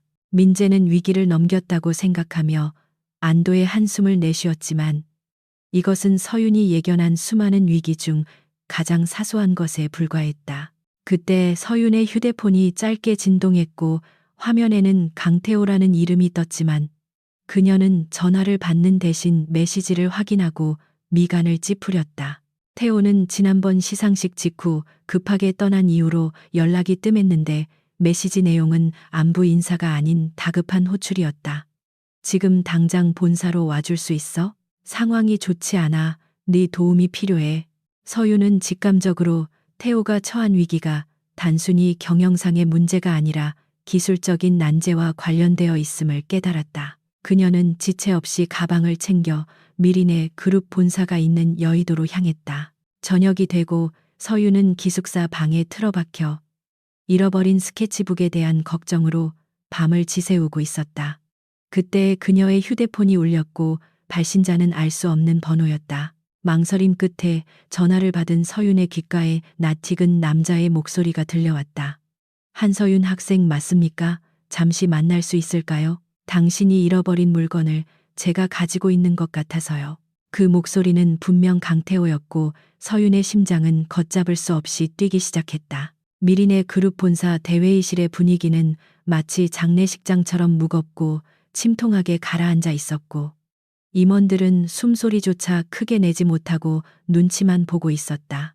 강태호는 상석에 앉아 핏발선 눈으로 스크린에 띄워진 설계 도면을 노려보고 있었는데 그것은 그룹의 사활이 걸린 인천해상 대교 프로젝트였다. 시공이 60% 이상 진행된 시점에서 교량의 주탑을 지지하는 케이블 연결 부위에 미세한 균열이 발견되었고 이는 자칫하면 대교 전체가 붕괴될 수 있는 치명적인 결함이었다. 서윤은 떨리는 손으로 전화를 끊고 서둘러 약속 장소인 학교 후문 근처의 카페로 향했다. 카페 안쪽 구석진 자리에는 강태호가 앉아 있었고 그의 테이블 위에는 서윤의 낡은 스케치북이 놓여 있었다. 태호는 들어오는 서윤을 보며 부드럽게 미소 지었지만 그 눈빛 속에는 날카로운 탐색의 기운이 감돌고 있었다. 서윤이 자리에 앉자마자 태호는 단도직입적으로 물었다. 이 노트에 적힌 공식들 본인이 직접 푼 겁니까? 아니면 누군가의 것을 베낀 겁니까? 도대체 기술연구소는 지금까지 뭐 하고 있었습니까? 시뮬레이션을 수천 번 돌렸다면서 이런 결함을 미리 발견하지 못했다는 게 말이 됩니까? 태호가 책상을 내리치며 고함을 지르자 기술 고문들과 엔지니어들은 고개를 들지 못하고 식은땀만 흘렸다. 지금 상태에서 공사를 중단하고 재설계에 들어간다면 천문학적인 위약금과 공사비 손실이 발생할 것이고 강행한다면 대형 참사가 예견되는 진퇴양난의 상황이었다. 기존의 공학적 지식으로는 이미 설치된 주탑을 해체하지 않고 보강할 방법이 도저히 보이지 않았다. 서윤은 침을 꿀꺽 삼키며 태호의 눈을 바라보았고 이제 더 이상 물러설 곳이 없다는 것을 깨달았다. 그녀는 깊은 숨을 들이쉬고 안경을 고쳤으며 차분한 목소리로 대답했다. 제가 푼 겁니다. 그리고 그건 그저 시작일 뿐이에요. 서윤의 당당한 대답에 태호의 입가에 묘한 미소가 번졌고 두 사람 사이에는 팽팽한 긴장감이 흘렀다. 태호는 스케치북을 서윤 쪽으로 밀어주며 제안했다. 증명해봐. 당신이 진짜 천재라는 걸. 이번 공모전에서 최민재가 아닌 당신의 이름으로. 그때 회의실 문이 열리고 비서실장이 당황한 표정으로 들어와 태호에게 귓속말을 전했다. 대표님, 한서윤 학생이 도착했습니다. 지금 들여보낼까요? 태호는 고개를 끄덕였고 잠시 후 서윤이 회의실로 들어왔다. 앳된 대학생의 등장에 임원들은 의아한 표정을 지으며 웅성거리기 시작했다. 아니, 이 중요한 비상대책회의에 웬 학생입니까? 대표님 지금 장난하십니까? 보수적인 성향의 최전무가 불쾌함을 드러내며 태호에게 항의했다. 그 시각 최민재는 고급 바에서 친구들과 술을 마시며 자신의 승리를 미리 자축하고 있었다. 야, 이번에 대상 타면 차부터 바꿀 거야. 한서윤 그 기집애에 부려먹은 보람이 있다니까. 민재는 킬킬거리며 술잔을 비웠지만 그가 밟고 서 있는 바닥이 곧 무너져 내릴 거라는 사실은 꿈에도 모른 채였다. 서윤은 카페 창밖으로 보이는 밤하늘을 바라보며 결심을 굳혔고 이제 그림자 속에서 걸어 나와 진짜 싸움을 시작할 준비를 마쳤다. 그녀의 눈빛은 더 이상 도망치는 패배자의 것이 아니었다. 카페의 은은한 조명 아래서 강태호의 제안을 받은 한서윤의 심장은 마치 고장난 기계처럼 요동치고 있었지만 그녀의 표정은 그 어느 때보다 차분하게 가라앉아 있었다. 그녀는 테이블 위에 놓인 자신의 낡은 스케치북을 천천히 손으로 쓸어내리며 그 안에 담긴 수많은 밤의 고뇌와 열정을 다시금 확인했다. 태호는 최 전무의 말을 무시하고 서윤을 자신의 옆자리로 안내하며 입을 열었다. 이 학생은 이번 공모전 대상 수상자이자 제가 신뢰하는 인재입니다. 외부의 시각에서 새로운 해결책을 제시해 줄 수도 있습니다. 하지만 임원들의 반응은 냉담했다. 수십 년 경력의 전문가들도 해결하지 못한 문제를 고작 대학생이 풀 수 있을 리가 없다는 편견 때문이었다. 서윤은 그들의 무시를 익숙하게 받아넘기며 스크린에 띄워진 도면과 데이터들을 빠르게 훑어보기 시작했다. 지금까지 그녀는 최민재라는 거대한 권력의 그림자에 가려져 숨죽여 살아왔지만 이제는 더 이상 그 어둠 속에 머물 수 없다는 것을 본능적으로 깨닫고 있었다. 태호는 그런 서윤의 눈빛 변화를 놓치지 않고 흥미로운 표정으로 관찰하며 커피 잔을 입가로 가져갔다. 서윤의 눈동자가 데이터 위를 훑고 지나가는 속도는 인간의 것이라고 믿기 힘들 정도로 빨랐고 그녀의 머릿속에서는 슈퍼컴퓨터보다 빠른 연산이 이루어지고 있었다. 그녀는 주탑의 하중 분포, 해풍의 속도, 해류의 흐름, 그리고 자재의 탄성 계수까지 모든 변수를 통합하여 3차원 시뮬레이션을 머릿속으로 돌렸다. 5분도 채 지나지 않아 서윤은 문제의 핵심을 파악했고 동시에 아무도 생각하지 못한 기상천외한 해결책을 찾아냈다. 그녀는 자리에서 일어나 화이트보드 앞으로 걸어 나갔다. 할 수 있습니다. 아니, 해내겠습니다. 제 이름으로 된 진짜 건축이 무엇인지 보여주겠습니다. 서윤의 목소리는 작았지만 단단한 바위처럼 흔들림이 없었고 그 결의에 찬 눈빛은 안경 너머에서도 선명하게 빛났다. 태호는 만족스러운 듯 고개를 끄덕이며 자리에서 일어났고 명함 한 장을 더 꺼내 뒷면에 무언가를 적어 그녀에게 건넸다.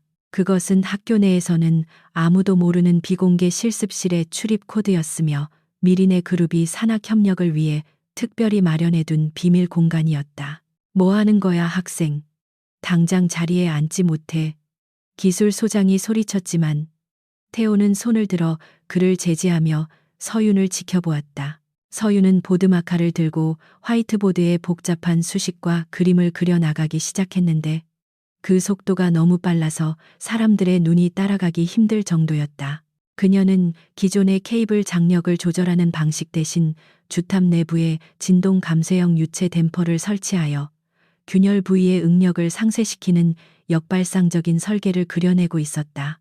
최민재가 당신을 가만두지 않을 거라는 건 우리 둘 다 잘 알고 있어. 그곳이라면 방해받지 않고 작업할 수 있을 거야. 이건 특혜가 아니라 공정한 경쟁을 위한 최소한의 안전장치라고 생각해. 태호는 짧은 격려를 남기고 먼저 카페를 나갔고 서윤은 손에 쥔 명함을 꽉 쥐며 결의를 다졌다. 다음 날 아침 학교 게시판과 온라인 홈페이지에는 공모전 최종 참가자 명단이 공개되었고 학생들은 삼삼오오 모여 명단을 확인하며 웅성거리고 있었다. 그리고 그 명단의 가장 아래쪽에는 한서윤이라는 이름 3글자가 선명하게 박혀 있었다. 서윤이 마카를 내려놓고 뒤를 돌아보자 회의실 안은 충격으로 인한 정적에 휩싸였다. 기술소장은 믿을 수 없다는 표정으로 안경을 고쳤으며 화이트보드 앞으로 다가와 식을 검토하기 시작했다. 이게 가능합니까? 주탑을 해체하지 않고 내부에 유체를 주입해서 응력을 분산시킨다니. 이론적으로는 완벽하지만 이런 발상은 듣도 보도 못했습니다. 소장의 목소리가 떨리고 있었고 임원들의 눈빛은 의심에서 경악으로 바뀌어 갔다. 최민재는 친구들과 함께 웃으며 게시판으로 다가왔다가 서윤의 이름을 발견하고는 자신의 눈을 의심하며 표정이 일그러졌다. 그는 서윤이 감히 자신의 허락도 없이 독자적으로 공모전에 참가했다는 사실을 믿을 수 없었고 치밀어 오르는 분노를 주체하지 못해 들고 있던 커피캔을 바닥에 내동댕이 쳤다. 주변에 있던 학생들이 깜짝 놀라 그를 쳐다보았지만 민재는 아랑곳하지 않고 거친 숨을 몰아쉬며 휴대폰을 꺼내 서윤에게 전화를 걸었다.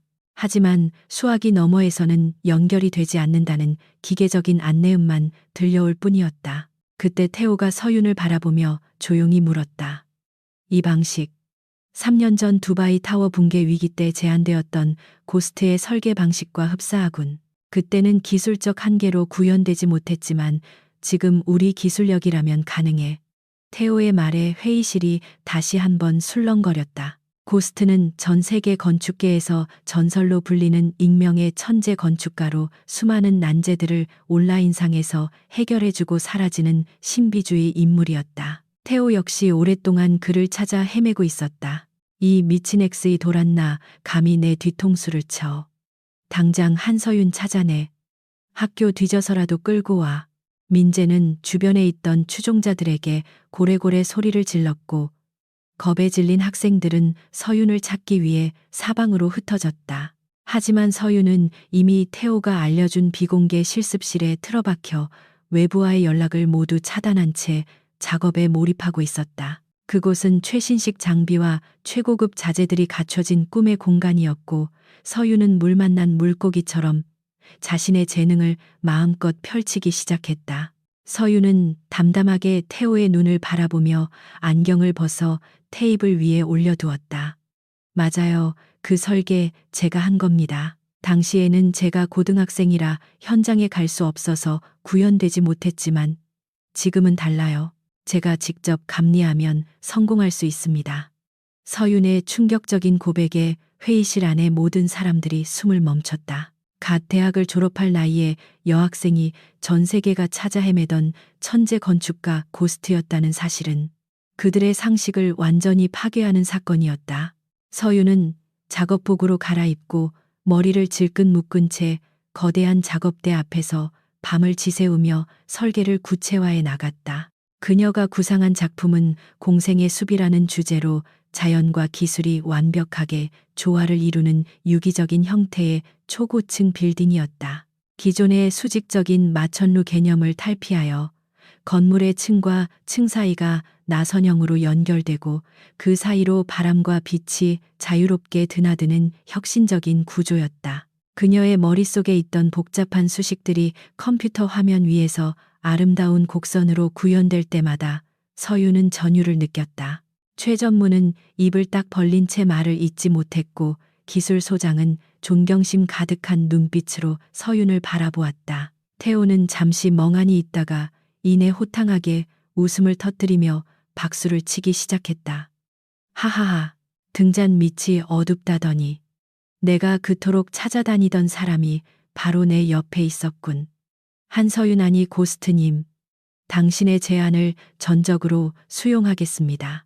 태호의 결단에 따라 회의실의 분위기는 순식간에 반전되었고 절망적이던 상황은 희망으로 바뀌었다. 한편 서윤을 찾지 못한 민재는 분노가 극에 달해 있었고 그녀가 학교 어디에도 없다는 보고를 받자 불안감에 휩싸이기 시작했다. 그는 서윤이 혹시라도 자신이 훔친 설계도의 비밀을 폭로할까봐 전전긍긍하며 그녀의 기숙사 방까지 찾아가 행패를 부렸다. 하지만 서윤의 룸메이트는 그녀가 며칠째 들어오지 않았다고 말하며 공포에 질려 문을 잠가버렸다. 민재는 복도벽을 발로 차며 욕설을 퍼부었고 지나가던 학생들이 그 모습을 영상으로 찍어 SNS에 올리기 시작했다. 서윤은 즉시 현장 지휘권을 부여받았고 그날 밤부터 인천 앞바다의 현장 사무소에 상주하며 보강 공사를 지휘했다. 작업복을 입고 안전모를 쓴 그녀의 모습은 화려한 드레스를 입었을 때보다 훨씬 더 빛나 보였고 현장의 거친 인부들도 그녀의 정확하고 카리스마 있는 지시에 절대적으로 복종했다. 서윤은 단순히 도면만 그리는 것이 아니라 용접의 각도, 볼트의 조임 강도까지 세밀하게 체크하며 완벽을 추구했다. 그녀의 IQ 200 두뇌는 현장의 모든 오차를 허용하지 않았다. 며칠 뒤 중간 점검을 위해 강당에 모인 학생들 사이로 서윤이 모습을 드러냈을 때 모두가 숨을 죽이고 그녀를 바라보았다. 며칠 동안 잠도 제대로 못 잤을 텐데 그녀의 얼굴은 피곤한 기색 대신 맑은 생기가 돌고 있었고 무엇보다 분위기가 완전히 달라져 있었다. 항상 어깨를 움츠리고 다니던 소심한 모습은 온데간데 없고 허리를 꼿꼿이 펴고 당당하게 걸어 들어오는 그녀에게서 범접할 수 없는 아우라가 느껴졌다. 민재는 저만치서 걸어오는 서윤을 노려보며 이를 갈았다.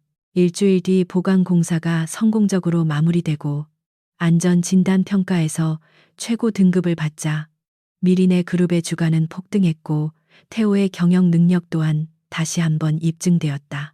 하지만 태호는 모든 공을 서윤에게 돌렸고 언론에 고스트의 정체를 공식적으로 발표하겠다고 선언했다. 기자회견장에는 수백 명의 취재진이 몰려들었고 전 세계 건축계의 이목이 서울로 집중되었다. 사람들은 백발의 노교수나 괴짜 중년 남성을 상상했지만 단상에 오른 것은 젊고 아름다운 여성 한서윤이었다. 야, 한서윤, 너 지금 제정신이야? 여기가 어디라고 기어나와? 네가 주제 파악 못하고 설치면 어머니 병원비는 누가 낼 건데? 민재는 사람들이 보는 앞에서 대놓고 서윤을 협박하며 다가왔지만 서윤은 눈 하나 깜짝하지 않고 그를 똑바로 응시했다. 그녀의 차가운 눈빛에 민재는 순간적으로 위축되어 뒷걸음질 쳤고 주변의 공기가 서늘하게 가라앉았다. 서윤은 민재의 귓가에 다가가 나직하지만 또렷한 목소리로 속삭였다. 기자들의 플래시 세례가 쏟아지는 가운데 서윤은 당당하게 마이크 앞에 섰다. 안녕하세요. 그동안 고스트라는 이름 뒤에 숨어 있었던 건축가 한서윤입니다. 그녀의 커밍아웃은 실시간 검색어 1위를 장악했고 건축계는 새로운 여왕의 탄생을 알리며 열광했다. 그동안 학력과 나이, 그리고 성별 때문에 무시당했던 모든 편견들이 그녀의 압도적인 실력 앞에서 산산조각이 나는 순간이었다. 서윤은 이제 누구의 인정도 필요 없는 독보적인 존재가 되었다. 내 걱정은 하지 마. 그리고 그 도면 네가 이해할 수 있는 수준이 아니니까 지금이라도 포기하는 게 좋을 거야. 그건 가짜니까. 서윤의 말에 민재의 동공이 지진이라도 난 듯 흔들렸지만 그는 애써 태연한 척하며 콧방귀를 뀌었다. 웃기고 있네. 질투나서 헛소리하는 거 다 알아. 어디 한번 해봐. 누가 이기는지. 민재는 허세를 부리며 돌아섰지만 등 뒤로 흐르는 식은땀까지 감출 수는 없었다. 그는 서윤의 말이 단순한 허풍이 아닐지도 모른다는 불안감에 휩싸였다. 기자 회견이 끝나고 대기실로 돌아온 서윤은 긴장이 풀리며 소파에 주저앉았는데 태호가 따뜻한 차를 들고 다가왔다. 정말 대단했어. 이제 전 세계가 너를 주목할 거야. 어때 기분이? 태호의 질문에 서윤은 찻잔을 두 손으로 감싸 쥐며 수줍게 미소 지었다. 솔직히 아직도 실감이 안 나요. 저는 그저 건물이 좋아서 시작한 일인데 이렇게 큰일이 될 줄은 몰랐거든요. 서윤의 겸손한 태도에 태호는 사랑스러운 눈빛을 감추지 못했다. 그날 밤 민재는 자신의 패거리들을 모아 은밀한 지시를 내렸는데 그것은 서윤의 작업물을 찾아내어 망가뜨리라는 비열한 명령이었다. 그는 서윤이 어딘가에 숨어서 작업을 하고 있다는 것을 확신했고 학교 내에 CCTV 관리 권한을 가진 경비원을 매수하여 그녀의 동선을 추적했다. 결국 그들은 서윤이 본관 지하에 있는 폐쇄된 연구실 구역으로 들어가는 것을 확인했고 민재의 입가에는 비열한 미소가 번졌다. 쥐새끼가 어디 숨었나 했더니 거기 있었군. 오늘 밤에 끝장을 봐주지. 나에게는 네가 고스트든 한서윤이든 상관없어. 넌 내 인생을 구해준 사람이고 내 꿈을 완성해줄 유일한 파트너니까. 태호는 서윤의 손을 잡으며 진지하게 고백했고 서윤의 심장은 다시금 세차게 뛰기 시작했다. 두 사람 사이의 감정은 존경과 신뢰를 넘어 깊은 사랑으로 발전하고 있었고 그들은 서로가 서로에게 없어서는 안 될 존재임을 확인했다. 그때 노크 소리와 함께 비서가 들어와 해외 유명 건축 사무소들로부터 서윤을 스카우트하겠다는 제안서가 쇄도하고 있다고 보고했다. 새벽 2시 민재의 사주를 받은 남학생 2명이 마스크로 얼굴을 가리고 쇠질의 때를 든 채 지하 연구실로 조심스럽게 잠입했다. 그들은 잠겨있는 철문을 강제로 뜯어내고 안으로 들어가 서윤이 공들여 만든 모형을 박살낼 계획이었다. 하지만 그들이 문고리에 손을 대는 순간 요란한 경보음이 울려 퍼지며 복도의 비상등이 번쩍이기 시작했다. 강태우가 미리 설치해둔 보안 시스템이 작동한 것이었는데 당황한 그들은 허둥지둥 도망치려 했지만 이미 출동한 보안 요원들에게 포위되고 말았다. 태우는 짐짓 심각한 표정을 지으며 서윤을 바라보았다. 이거 큰일이네. 경쟁자들이 너무 강력한데 미리네 그룹의 디자인 총괄 이사 자리를 제안하고 싶은데 이걸로 붙잡을 수 있을까? 서윤은 태호의 농담 섞인 제안에 웃음을 터뜨리며 고개를 끄덕였다. 조건이 하나 있어요. 제가 하고 싶은 프로젝트는 전적으로 제 마음대로 하게 해주세요. 그리고 서윤은 잠시 뜸을 들이다가 얼굴을 붉히며 말을 이었다. 주말에는 대표님이랑 데이트할 시간도 보장해 주시고요. 소란스러운 소리에 잠이 깬 서윤이 연구실 문을 열고 나왔을 때 그녀는 보안 요원들에게 제압당해 끌려가는 학생들의 얼굴을 확인하고 충격을 받았다. 그들은 평소 민재의 뒤를 쫓아다니며 서윤을 괴롭히던 동기들이었다. 그때 어둠 속에서 강태호가 걸어 나왔고 그는 싸늘한 눈빛으로 끌려가는 학생들을 바라보다가 서윤에게 시선을 돌렸다. 말했잖아. 최민재가 가만히 있지 않을 거라고. 걱정 마. 저 녀석들은 경찰에 넘길 테니 배우가 누구인지 금방 밝혀질 거야. 태호는 환한 미소를 지으며 서윤을 품에 안았고 두 사람은 창밖으로 보이는 서울의 스카이라인을 함께 바라보았다. 저 수많은 건물들 사이에 이제 곧 서윤의 이름이 새겨진 랜드마크가 세워질 것이고 그들은 함께 미래를 그려나갈 것이다. 학기 내내 무시당하던 투명인간 학생은 이제 대한민국을 넘어 세계를 움직이는 거장이 되어 자신의 날개를 활짝 펼치고 있었다. 하지만 서윤에게는 아직 해결해야 할 마지막 과제가 남아 있었다.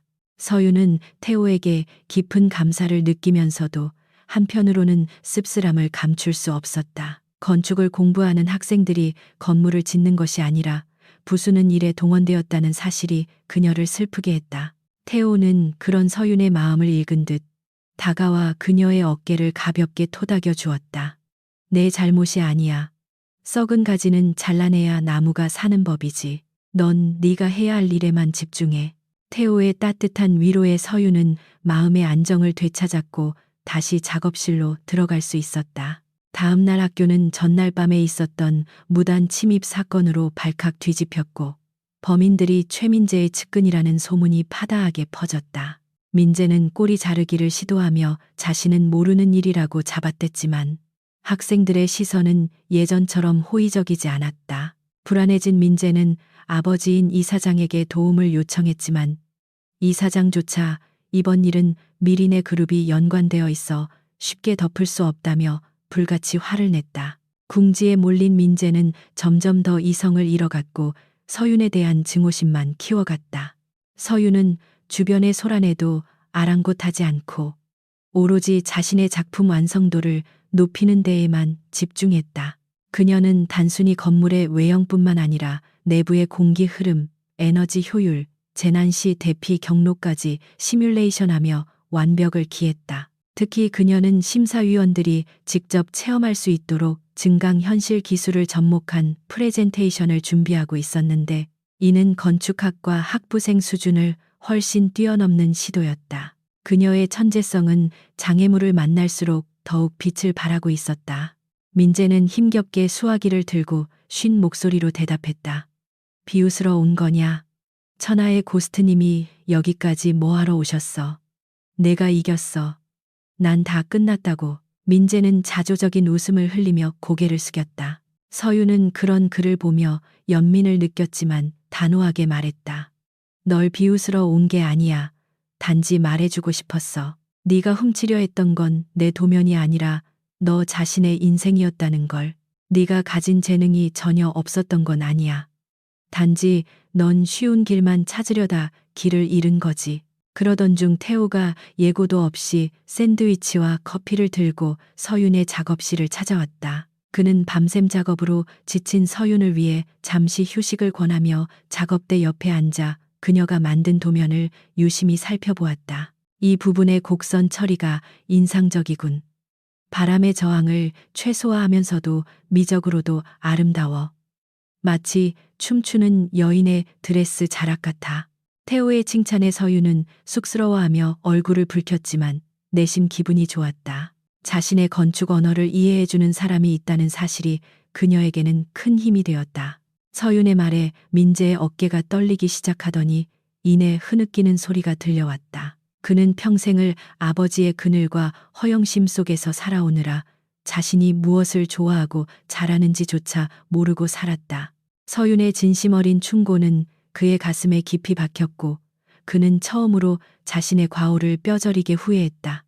미안하다. 정말 미안하다. 한서윤.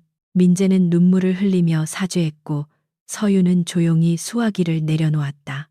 두 사람은 밤이 깊도록 건축에 대한 철학과 미래 도시에 대한 비전을 나누며 시간 가는 줄 몰랐다. 태호는 서윤이 단순히 머리만 좋은 천재가 아니라 건축을 통해 사람들의 삶을 변화시키고 싶어 하는 따뜻한 마음을 가진 사람임을 알게 되었다. 서윤 역시 차갑고 냉철해 보였던 태호가 사실은 누구보다 건축에 대한 순수한 열정을 가지고 있음을 깨닫고 그에게 점점 마음을 열게 되었다. 두 사람 사이에 흐르는 공기는 단순한 멘토와 멘티의 관계를 넘어 미묘한 설렘으로 변해가고 있었다. 구치소를 나오는 서윤의 발걸음은 그 어느 때보다 가벼웠다. 하늘은 맑고 푸르렀으며 어디선가 불어오는 바람이 그녀의 머리카락을 기분 좋게 간지럽혔다. 그녀는 주머니에서 태호가 준 만년필을 꺼내 햇살에 비추어 보았다. 당신의 세상을 설계하세요. 이제 그녀는 누구의 방해도 받지 않고 자신만의 세상을 마음껏 설계할 수 있는 자유를 얻었다. 정문 앞에는 태호가 차를 대기시키고 그녀를 기다리고 있었다. 공모전 1차 심사 발표일이 다가왔고 대강당에는 수많은 학생들과 교수들이 모여 결과를 기다리고 있었다. 민재는 여전히 뻔뻔한 얼굴로 가장 앞자리에 앉아 있었지만 다리를 떨며 초조함을 감추지 못했다. 사회자가 마이크를 잡고 1차 합격자 명단을 호명하기 시작했고 민재의 이름이 불리자 그의 추종자들은 환호성을 질렀다. 민재는 거만하게 일어나 손을 흔들며 여유를 부렸지만 그의 시선은 계속해서 서윤을 찾고 있었다. 태호는 차 문을 열어주며 부드럽게 물었다. 다 끝났어. 이제 어디로 갈까? 먹고 싶은 거 있어? 서윤은 차에 올라타며 장난스럽게 웃었다. 글쎄요, 일단 떡볶이부터 먹으러 가요. 천재 건축가도 배는 고프거든요.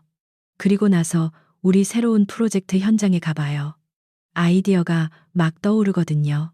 태호는 소리내어 웃으며 시동을 걸었고 검은 세단은 벚꽃이 흩날리는 도로를 따라 힘차게 달려나갔다. 3년이라는 시간은 계절이 12번 바뀌는 동안 한서윤의 세상을 완전히 뒤바꿔 놓기에 충분했다. 인천국제공항 입국장은 그녀의 귀국을 취재하려는 수많은 인파로 북적였고 플래시 세례가 쉴 새 없이 터졌다.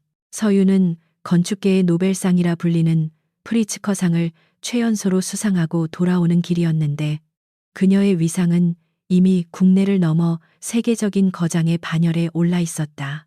그녀는 선글라스를 살짝 내리며 쏟아지는 질문들에 여유로운 미소로 화답했고 그 모습에서는 과거에 위축되었던 그림자는 찾아볼 수 없었다. 마지막으로 사회자가 한서윤의 이름을 불렀을 때 강당안은 순간 정적에 휩싸였다가 웅성거림으로 가득 찼다.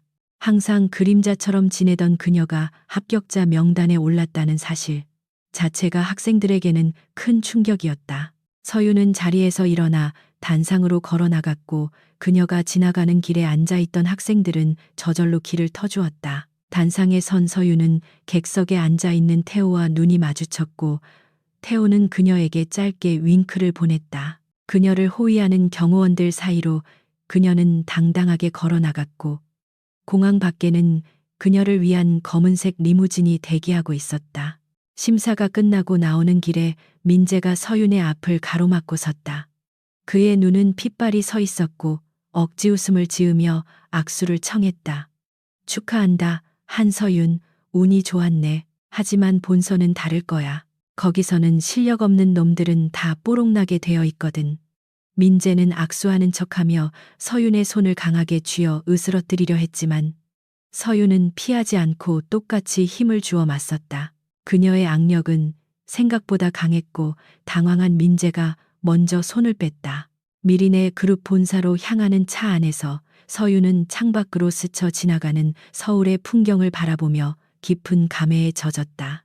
스카이라인을 수놓은 수많은 건물들 중 그녀의 손길이 닿은 랜드마크들이 눈에 들어올 때마다 가슴 한구석이 벅차올랐다. 이제 그녀는 미리네 건설의 디자인 총괄 사장이자 독립적인 건축연구소 더 고스트의 수장으로서 대한민국 건축의 새로운 패러다임을 이끌고 있었다. 그녀가 설계한 친환경 스마트 시티 프로젝트는 전 세계 도시 계획의 표준 모델이 되었고 그녀의 이름은 혁신의 아이콘으로 불리고 있었다. 그래, 기대할게. 내 실력이 뽀록나는 순간을. 서유는 차갑게 응수하며 민재를 지나쳐 걸어갔다. 민재는 분을 사귀지 못하고 씩씩거리며 그녀의 뒷모습을 노려보았지만 이미 승기의 흐름은 바뀌고 있었다. 서유는 더 이상 피해자가 아니었고 민재는 더 이상 포식자가 아니었다. 사냥터의 주인은 바뀌었고 이제 진짜 사냥이 시작되려 하고 있었다. 서윤의 발걸음은 가벼웠고 그녀의 머릿속에는 이미 결승전 무대에서 보여줄 완벽한 피날레가 그려지고 있었다.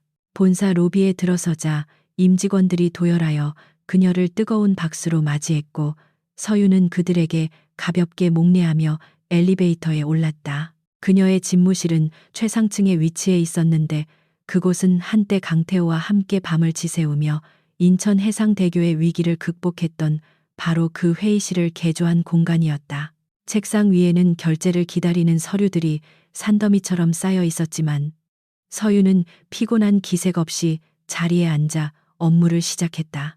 그녀의 눈빛은 여전히 날카롭고 예리했으며 IQ 200의 두뇌는 복잡한 도시, 설계 도면들을 순식간에 분석해냈다. 한편 태호는 사무실로 돌아와 보안팀장으로부터 보고를 받고 있었다. 최민재 학생이 훔쳤다는 그 설계도 분석 결과가 나왔습니다.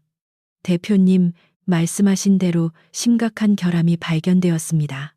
특정 주파수의 진동이 발생하면 건물이 공명 현상을 일으켜 붕괴될 위험이 90% 이상입니다. 태호는 보고서를 덮으며 차가운 미소를 지었다. 그대로 둬. 스스로 판 무덤에 들어가는 걸 구경하는 것도 나쁘지 않겠지. 단, 심사 당일 안전조치는 확실히 해두도록. 한편 황실대학교 건축학과는 서윤의 활약 덕분에 세계적인 명문학과로 급부상했고 입시 경쟁률은 개교 이래 최고치를 기록했다. 과거 서윤을 괴롭히던 부조리한 관행과 교수들의 갑질은 완전히 사라졌고 오직 실력만이 평가받는 공정한 시스템이 자리 잡았다. 학교 정문에는 한서윤 장학재단의 설립을 알리는 현수막이 걸려 있었는데 이는 서윤이 자신의 사재를 털어 가정 형편이 어려운 천재들을 지원하기 위해 만든 것이었다. 학생들은 서윤을 롤모델로 삼아 밤새워 설계실에 불을 밝혔고 제2의 한서윤이 되기를 꿈꾸며 열정을 불태우고 있었다. 그날 밤 서윤은 잠자리에 들기 전 태호가 선물해준 만년필을 꺼내보며 미소 지었다. 만년필에는 당신의 세상을 설계하세요라는 문구가 각인되어 있었다. 그녀는 그 문구를 손끝으로 문지르며 다짐했다. 반드시 우승해서 자신의 능력을 증명하고 어머니에게 당당한 딸이 되겠다고. 그리고 자신을 믿어준 태호에게 실망을 안겨주지 않겠다고. 창밖에는 보름달이 환하게 떠 있었고 마치 서윤의 앞날을 비춰주는 듯했다. 이제 결전의 날이 머지않았다. 최민재는 학교 앞에 고급 오피스텔 자신의 방에서 서윤에게서 빼앗은 설계 도면을 뚫어져라 쳐다보고 있었지만 그의 머릿속은 하얗게 비어있을 뿐이었다. 미린의 그룹의 실무진들이 1차 심사평에서 보낸 질문지에는 그가 도저히 이해할 수 없는 전문적인 구조, 역학 용어들이 가득 적혀 있었기 때문이었다. 특히 코어 부분의 비틀림 강도와 풍동 실험 데이터의 상관관계를 묻는 항목은 그가 고용한 과외 선생조차도 고개를 내저으며 난해하다고 평가한 부분이었다. 최민재의 소식은 이제 캠퍼스 내에서 전설처럼 내려오는 반면교사의 사례로만 남게 되었다. 그는 출소 후 건축계에서 영구 제명되었고 아버지의 몰락과 함께 모든 재산을 잃고 지방의 한 공사 현장에서 일용직으로 일하고 있다는 소문만 무성했다. 서윤은 그 소식을 전해 들었을 때 통쾌함보다는 인생의 덧없음을 느꼈고 더 이상 그를 미워하지 않기로 했다. 그는 자신의 오만함이 만든 감옥에 영원히 갇힌 셈이었고 서윤은 그를 용서함으로써 스스로를 과거의 사슬에서 완전히 해방시켰다. 민재는 초조함에 손톱을 물어뜯으며 방안을 서성거렸고 자신이 가진 돈과 권력으로도 해결할 수 없는 지적 장벽에 부딪혀 극심한 스트레스를 받고 있었다. 오후 늦게 서유는 태호와 함께 그들이 처음으로 함께 작업했던 공생의 숲 완공 기념식에 참석하기 위해 이동했다. 서울 도심 한복판에 세워진 이 거대한 건축물은 숲과 빌딩이 하나로 어우러진 경이로운 모습을 하고 있었고, 시민들은 그 아름다움의 넋을 잃고 바라보았다. 건물 내부로 들어서자 자연 채광이 쏟아지는 거대한 아트리움이 나타났고, 그곳에는 서윤이 꿈꾸던 사람을 위한 공간이 완벽하게 구현되어 있었다. 태호는 서윤의 허리를 감싸 안으며 귓가에 부드럽게 속삭였다. 네가 상상했던 그대로야. 아니 그 이상이야. 그는 결국 자존심을 굽히고 익명의 건축 구조 기술사에게 비싼 돈을 주고 자문을 구했지만 돌아온 답변은 더욱 충격적이었다. 기술사는 도면을 보더니 이 설계가 기존의 상식을 완전히 파괴하는 혁신적인 구조이거나 아니면 아예 성립될 수 없는 미친 짓 둘 중 하나라고 말했다. 민재는 그 말이 칭찬인지 비난인지조차 구분할 수 없었기에 불안감은 눈덩이처럼 불어만 갔다. 만약 심사위원들 앞에서 질문에 제대로 대답하지 못한다면 대상은커녕 학교와 업계에서 매장당할 수도 있다는 공포가 그를 엄습해 오기 시작했다. 기념식이 끝나고 두 사람은 건물의 가장 높은 곳에 위치한 스카이 가든으로 올라가 단둘만의 시간을 가졌다. 발 아래로는 화려한 도시의 야경이 펼쳐져 있었고 밤하늘에는 별들이 쏟아질 듯 빛나고 있었다. 태호는 주머니에서 작은 벨벳 상자를 꺼내 서윤에게 내밀었고 그 안에는 심플하지만 우아한 다이아몬드 반지가 들어있었다. 3년 전 내가 했던 말 기억해? 넌 내 영원한 파트너라고. 이제는 파트너를 넘어 내 인생의 동반자가 되어 주었으면 해. 결국 민재가 선택할 수 있는 방법은 단 하나뿐이었는데 그것은 원작자인 한서윤을 찾아가 억지로라도 설명을 듣는 것이었다. 그는 서윤이 자신을 피하고 있다는 사실을 알고 있었지만 이번만큼은 수단과 방법을 가리지 않고 그녀를 잡아내야만 했다. 민재는 학교 곳곳에 심어둔 자신의 정보원들을 총동원하여 서윤의 동선을 파악하라고 지시했고 몇 시간 뒤 서윤이 도서관 지하 서고에 있다는 첩보를 입수했다. 그는 곧바로 차를 몰아 학교로 향했고 그의 눈빛은 굶주린 늑대처럼 살기를 띠고 있었다. 서윤은 예상치 못한 프러포즈에 눈시울이 붉어졌고 떨리는 손으로 반지를 받아들며 고개를 끄덕였다.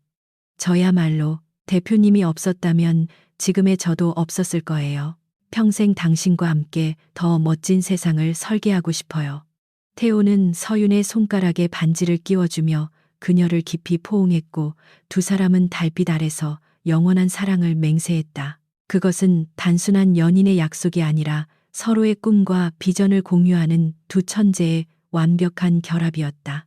서윤은 도서관 지하 서고의 구석진 자리에서 고문서들을 뒤적이며 자신의 프로젝트에 영감을 줄 고대 건축 양식을 연구하고 있었다. 그녀는 현대의 기술과 과거의 지혜를 결합하여 누구도 흉내낼 수 없는 독창적인 디자인을 완성해 가고 있는 중이었다. 그때 서고의 무거운 철문이 열리는 소리와 함께 급한 발자국 소리가 들려왔고 서윤은 본능적으로 그것이 최민재임을 알아챘다. 그녀는 읽던 책을 덮고 차분하게 기다렸고 예상대로 민재가 거친 숨을 몰아쉬며 그녀의 앞에 나타났다.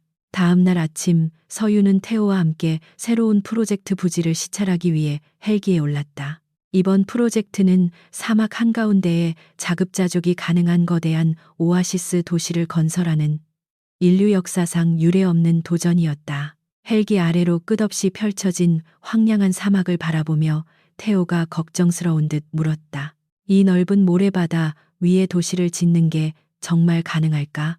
많은 전문가들이 불가능하다고 말하던데. 하지만 서윤의 표정에는 두려움 대신 강한 확신과 호기심이 서려 있었다. 여기 숨어 있었네. 한서윤 전화는 왜 안 받아? 내가 얼마나 찾았는지 알아? 민재는 다짜고짜 소리를 지르며 서윤의 손목을 잡아채 일으켜 세우려 했지만 서윤은 차갑게 그 손을 뿌리쳤다. 도서관 사서가 정숙해 달라고 경고를 보내자 민재는 이를 갈며 목소리를 낮췄지만 위협적인 태도는 여전했다. 너 나랑 얘기 좀 해. 그 도면 말이야. 심사위원들이 보낸 질문지에 뭐라고 대답해야 하는지 당장 설명해. 내가 만든 거니까 내가 제일 잘할 거 아니야. 불가능은 없어요. 단지 아직 방법을 찾지 못했을 뿐이죠. 저는 이미 머릿속에 바람의 길과 물의 흐름을 다 그려놨거든요.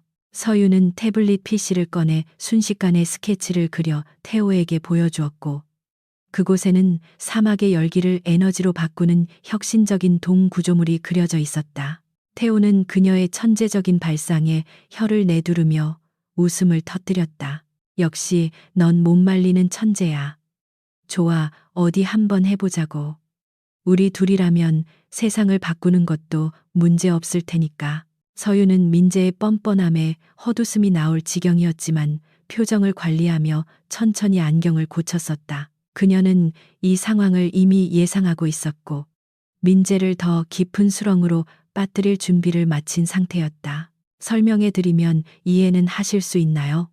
꽤 복잡한 비선형 해석이 필요한 부분이라서요. 서윤의 도발적인 말에 민재의 얼굴이 붉게 달아올랐지만 그는 반박할 수 없었기에 억지로 화를 누르며 고개를 끄덕였다. 잔말 말고 핵심만 말해. 외워서라도 대답할 테니까. 헬기가 사막을 가로지르며 비행하는 동안 서유는 잠시 눈을 감고 과거를 회상했다. 먼지 쌓인 설계실 구석에서 혼자 도시락을 먹으며 도면을 그리던 그 시절의 외롭던 소녀가 떠올랐다. 그때의 그녀는 세상이 두려워 안경 뒤에 숨었지만 지금의 그녀는 세상을 자신의 캔버스로 삼아 마음껏 붓을 휘두르고 있었다. 그녀는 마음속으로 과거의 자신에게 조용히 말을 걸었다. 걱정하지 마. 넌 틀리지 않았어. 네가 꾸던 꿈은 언젠가 현실이 되어 이렇게 빛나게 될 거야.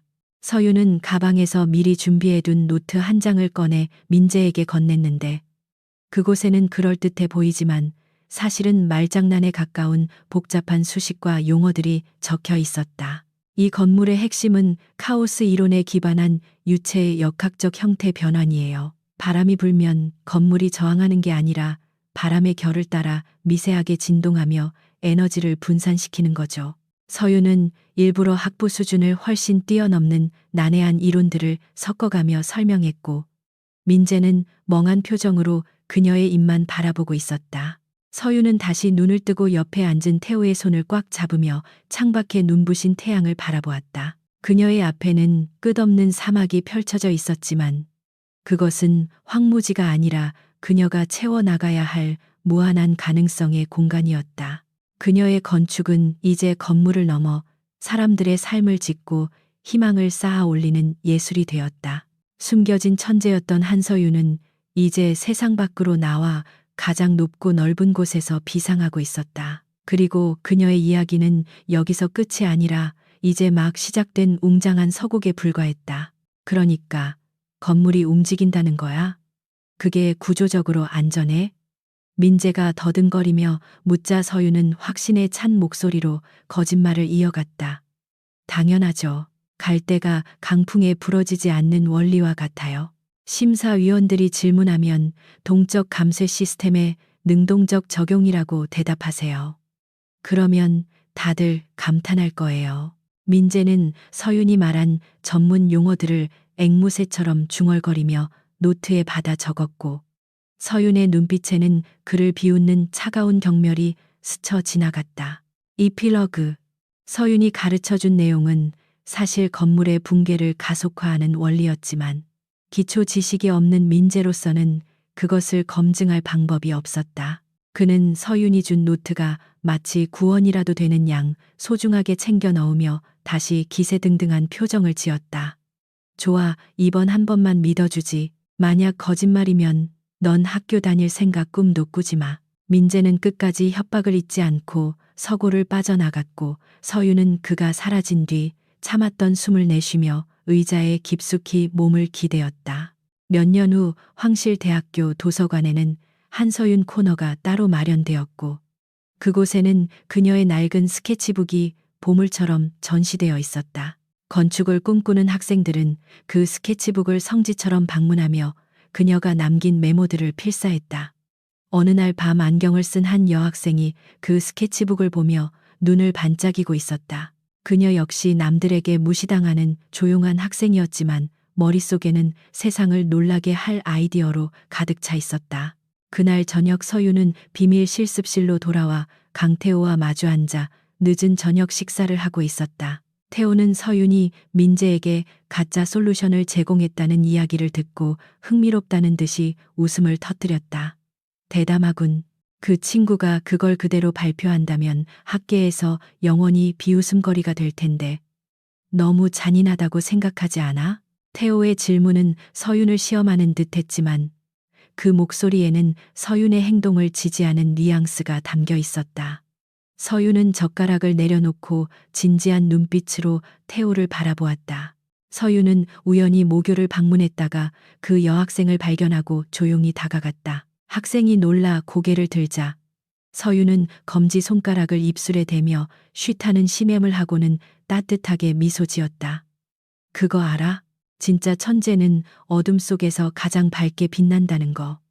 너도 곧 알게 될 거야. 서윤은 멍하니 있는 학생의 어깨를 토닥여 주고는 태호가 기다리는 차를 향해 걸어갔다. 밤하늘에는 여전히 별이 빛나고 있었고 또 다른 천재의 탄생을 예고하고 있었다. 그것은 바로 감옥에 갇힌 최민재와의 마지막 면회였다. 서윤은 자신의 과거를 완전히 정리하기 위해 그리고 한때 동기였던 그에게 마지막 자비를 베풀기 위해 구치소를 찾았다. 접견실 유리병 너머로 보이는 민재의 모습은 초라하기 그지없었다. 삭발한 머리에 수의를 입은 그는 생기를 잃은 눈으로 서윤을 쳐다보았는데 그 눈빛에는 원망보다는 체념과 두려움이 가득했다. 서윤은 수화기를 들고 담담하게 그를 불렀다. 최민재.